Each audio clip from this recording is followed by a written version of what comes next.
Okay, good morning everyone. Welcome to the square root classes. आप सबका स्वागत है स्क्वायर रूट क्लास में। तो आज हम डिस्कस करेंगे जो सबसे मोस्ट इम्पोर्टेंट पार्ट है आपका area related of the integration के कुछ मोस्ट इम्पोर्टेंट क्वेश्चंस पे आते हैं। ठीक है, मोस्ट प्रोबेबल क्वेश्चन है। ठीक है, आपको सामने बोर्ड पे दिख रहा होगा। फर्स्ट क्वेश्चन है, देखो मोस्ट प्रोबेबल क्वेश्चन है ये आपके पास क्लास इस बार सीबीएसई बोर्ड 2024 में पूछा गया क्वेश्चन है। ठीक है, क्वेश्चन आपके पास ये है, देखो क्या कह रहा है। Using integration find the area of the region bounded by the curve y equal to square root of 4 minus x square the lines x equal to minus root 2 and x equal to root 3 and the x axis. आपसे कह रहा है कि integration का use करके आपको ये जो कर्व दे रखा y equal to square root of 4 minus x square, अगर इसको ध्यान से देखोगे तो ये जो कर्व है ये कर्व का एक है। ठीक है, अगर इसको ध्यान से देखोगे तो ये एक सर्कल का एक इक्वेशन टाइप का फॉर्म है। ठीक है ना, तो उसका फॉर्म बनाना है, लेकिन सर्कल में भी क्या है, सेमी पार्टिकल पोर्शन है। ठीक है, क्यों? क्योंकि square root of 4 minus x square को जब सॉल्व करोगे सिर्फ पॉजिटिव वाला एक्सेस आएगा y का। ठीक है, y का पॉजिटिव एक्सेस आएगा, नेगेटिव वाला हम इंक्लूड नहीं करेंगे इसमें। ठीक है, तो इसीलिए आपके पास एक सेमी पार्टिकल होगा, वो भी y की तरफ। ठीक है, अपर पोर्शन में। ठीक है, अभी बनाते हैं फिगर, देखो। और लाइंस क्या कह रहा है, x equal to minus root 2 और x equal to plus root 3 को बाउंड करना चाहिए। ठीक है, इससे रिलेटेड है और x एक्सिस को रिलेटेड है। तो इस क्वेश्चन को देखते हैं, देखो कैसे बनाते हैं। तो फर्स्ट में आप क्या बनाओ, इसका एक फिगर बनाते हैं। ठीक है, तो आपके पास क्या था, इक्वेशन क्या है, y इक्वल टू क्या है आपके पास, आपने देखा था y इक्वल टू पूछ रहा है वो square root of -4 minus x square पूछ रहा है। ठीक है, ठीक है, y इक्वल टू क्या पूछा, देखो आपसे पूछा y equal to square root of 4 minus x square पूछा है। ठीक है, 4 माइनस एक्स स्क्वायर आपसे पूछ रखा है। ठीक है, क्लियर है, दिख रहा है। ठीक, और क्या पूछा है, एक्स इक्वल टू क्या पूछा, माइनस रूट 2 एंड क्या पूछा है, x equal to plus root 3। इससे बाउंड पूछा है, x equal to plus root 2, x equal to plus root 3। और आपके पास ये इस पोर्शन से रिलेटेड आपके पास क्वेश्चन कह रहा है जो आपको पूछ रखा है। ठीक है ना, क्लियर है। तो इसको डिस्कस करते हैं, देखो बनाते हैं। क्या है आपके पास, एक बनाओ। फिर अगर इसका फिगर बनाए, हम फिगर को देखो ध्यान से, तो एक सेमी सर्कल बनाना है फॉर्म, तो सेमी सर्कल फॉर्म बना देता हूं। ये आपके पास सेमी सर्कुलर फॉर्म हो जाएगा जो आपकी बात कर रहे हैं। ठीक है, अगर इसको ध्यान से देखो, इसको y का स्क्वायर करो तो y square equal to 4 minus x square आएगा। माइनस एक्स स्क्वायर को लेफ्ट साइड लोगे तो प्लस का हो जाएगा, यानी y square plus x square equal to 4 हो जाएगा। तो इक्वेशन क्या है, किसकी है, वो आपको दिख रहा है सर्कल की है। लेकिन यहाँ पर y इक्वल टू अंडरूट दे रखा है, इसमें मतलब पॉजिटिव एक्सेस मिलेंगे। इसका मतलब क्या हो जाएगा, देखो ये आपके पास जो लाइन है ये y एक्सेस हो जाएगा, ये आपके अपने में क्या हो जाएगा, x एक्सेस हो जाएगा। क्लियर है। तो अब कोऑर्डिनेट क्या क्या हो जाएंगे, देखो कोऑर्डिनेट पे डिस्कस करते हैं। ठीक है, तो इसके जो कोऑर्डिनेट हो जाएंगे वो 2, इसके सॉरी -2, इसके कोऑर्डिनेट 2 और इसके कोऑर्डिनेट भी क्या हो जाएंगे, 2 हो जाएंगे।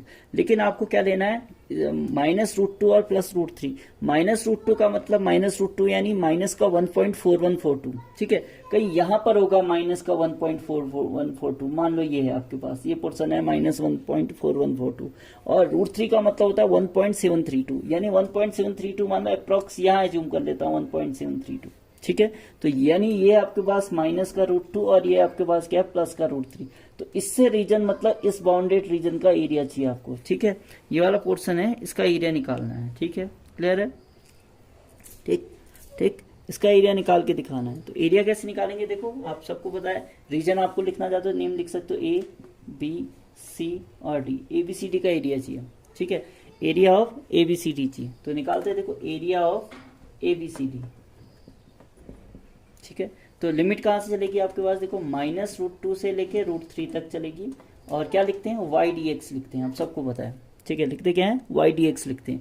तो क्या मिलेगा, -√2 से लेके √3, y की वैल्यू आप रख दो, कितना है, square root of 4 minus x square dx। ठीक है, अब देखो आप सबको पता है, इसका फॉर्मूला याद है, ए स्क्वायर माइनस एक्स स्क्वायर का इंटीग्रेशन का फॉर्मूला है। ध्यान होगा तो मैं लिख देता हूँ, क्या लिखा था याद ध्यान में होगा, तो square root of A square minus x square की आइडेंटिटी। ठीक है, क्या पड़ी है, square root of A square minus x square की आइडेंटिटी याद होगा, x/2 underroot of A square minus x square. ठीक है, ठीक, plus plus A square upon 2 sine inverse x/a, ये आपके पास फॉर्मूला होता है। ठीक है, x/2 underroot of A square minus x square plus a² by 2 sine inverse x/a, ये आपके पास फॉर्मूला होता है।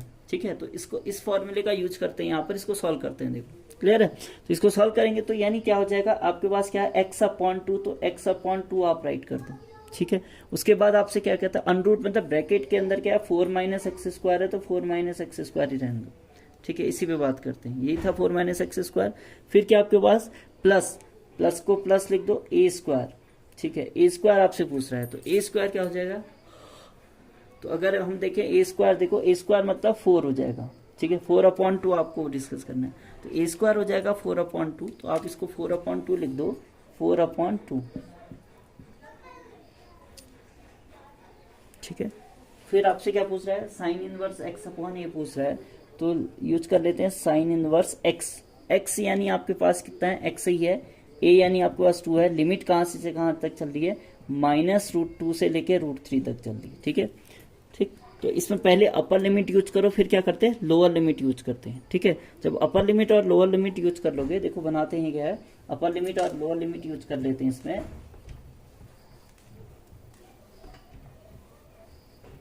वैल्यू रखते हैं अपर लिमिट और लोअर लिमिट। ठीक है, √3 रखो यहाँ पर, √3 रखोगे, √3/2, 4 - √3 का स्क्वायर 3 हो जाएगा, तो 4 में से 3 गया कितना हो, 1, √1 हो जाएगा। ठीक है, तो √1 यानी √3/2, यानी ये नंबर क्या आ जाएगा, √3/2 ही आएगा।